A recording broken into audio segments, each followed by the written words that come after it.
Alrighty, guys. Apologies for getting this out late. I just posted a video and realized that I was using the wrong microphone, and so I sounded terrible. What I wanted to go over, if you give me just a second here to pull open my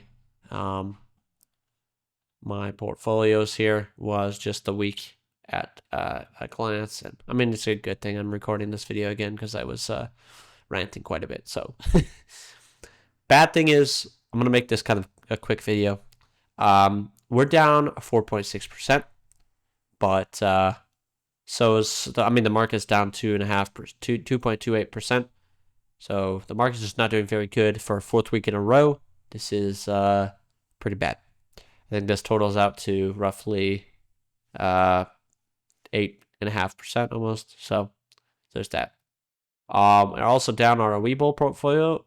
This is, I mean, I guess that's a part of this calculation, but we're down on our Webull portfolio, aka MSTZ, because MSTR went up 11%, so this dropped quite a bit, which really sucks. But I'm sure there will be another week that MSTR drops again and this goes up. So there's that. Lastly, on this side of the portfolio stuff, we got a $33.84 dividend, or 80-cent dividend or something like that. $33.60. I guess we had a little bit left over. We're going to be adding another $2,000 on Tuesday. And if we look at each of the different slices here, we have QTAL, which this is one of the rare weeks that BTAL and TQQQ were actually down together at the same time. We have YMAX down 2.5%, and our balanced growth portfolio, which is down 1.5%, which is actually beating, in terms of loss, in a good way, the S&P 500, aka SPY. So we can go into here as well to look at each of the different things here, with the highest up, not by much, but, well, actually it is a lot, 4.5%, almost 5%. We can see that NVIDIA was up 10.3%. Broadcom was up 2.8%, and AMD up 1.25%. You can see the rest of the values here. I don't want to go through each of these portfolios because it's a long time. I don't want to waste your time. You can see here, though, that this is a big percentage of our portfolio, and that was down quite a bit, and that is Amazon was up a little bit, but Costco and Home Depot were down quite a bit, especially Home Depot was 7%, as well as consumer staples, Pepsi, Coca-Cola, and Procter & Gamble are all down, averaging about 4.5%. Another thing is the tech sector, which is our biggest side. Apple down 8% this last week, which really sucks. But again, the market is going down right now, and I think a lot of that is to do with the thumbnail of this video, which is the tariffs. I think a lot of tariffs are being thrown around, right?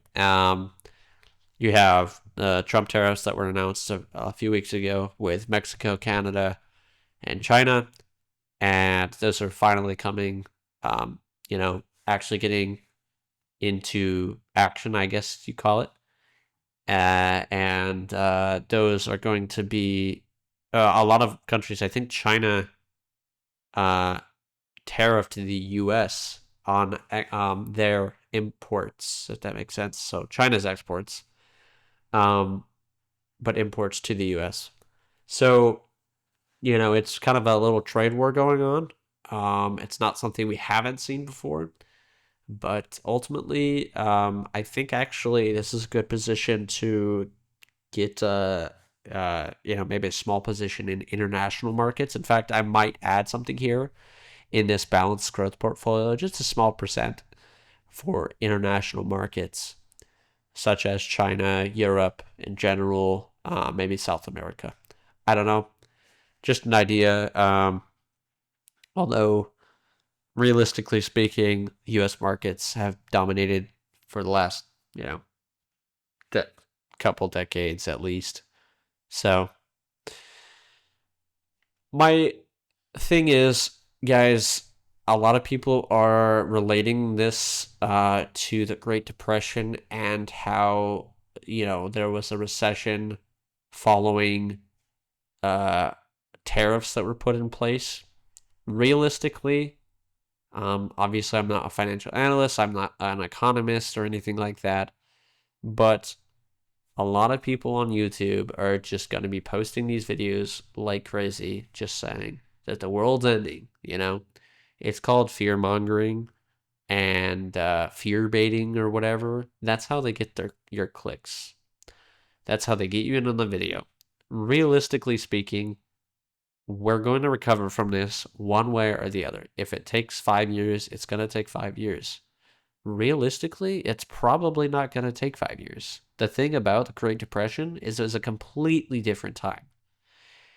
And we have so many other safeties put in place to prevent stuff like that. You have to think the Federal Reserve was a huge issue back then as well. Or not as well, but it was an issue. So there's a lot of stuff like that. People taking money out of the banks and whatnot. My point is, we're going to be fine. And I know when a lot of people like myself look at our portfolios and say, well, shoot, we're down another $500 this week. Like that feels terrible. Yeah, it does. But the whole market is hurting. And selling now will solidify that loss. You only lose money when you choose to sell at a low point. Obviously, I don't want to say hold to the moon. I'm not, an idiot like that. There are times when you need to sell, and I can't be the one to tell you that, and neither can another YouTuber. You have to learn how to decide and discern your safety, your risk tolerance of your portfolio. Unless you're copy trading someone, your portfolio is completely different than someone else's. And even if you are copy trading, I can guarantee you your financial situation is very different for someone that is making videos about that, right? You might be struggling, they might be a billionaire, or okay, that's maybe a stretch, but a millionaire, who knows? Or might be vice versa. You could be taking advice from someone that doesn't even actually buy the stocks and just says, hey, you should buy these stocks, but they don't actually buy them. I know that there's a lot of YouTubers out there that do that. I don't want to just say YouTubers, but content creators, if you will. So you have to be careful about who you take advice from. And I'm in no means trying to feed advice into your mouth. Obviously, what I say is something else. You should say, okay, well, is what he's saying resonates with me? And if it does, then sure, you can take a listen. And ultimately, what it comes down to is being able to understand the risks that you're willing to take. For me, yeah, I can see here we're down, like 11.5% almost. That sucks. That really sucks. But at the end of the day, that is the risk that I chose to take a month ago. Not even a month ago. 6 months ago. Or whenever, how long ago this was. And I'm okay with that, And I'm sure people told you not to get in these funds, or people told you to get in these funds. But it's your choice on what you decided to do. So, yeah. Anyways, I'm ranting again. But hold on to it as much as you can. If you feel like it's gonna go up. Now, obviously, if it starts tanking significantly, I'm talking 20% drops. Very, you might want to consider it. But even then, up here, we had a 17% drop in our portfolio one week.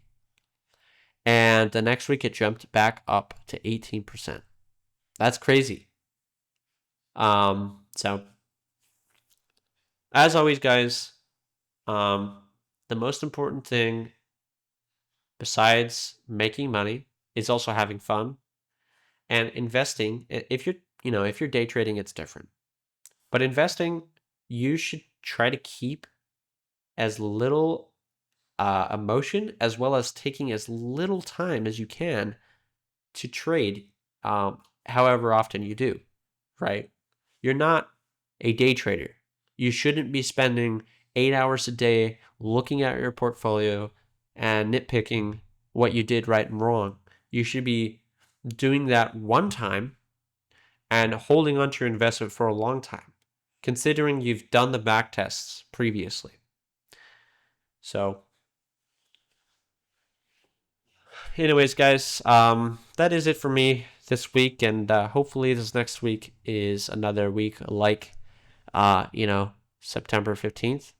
But as always, I wish you guys a wealthy future.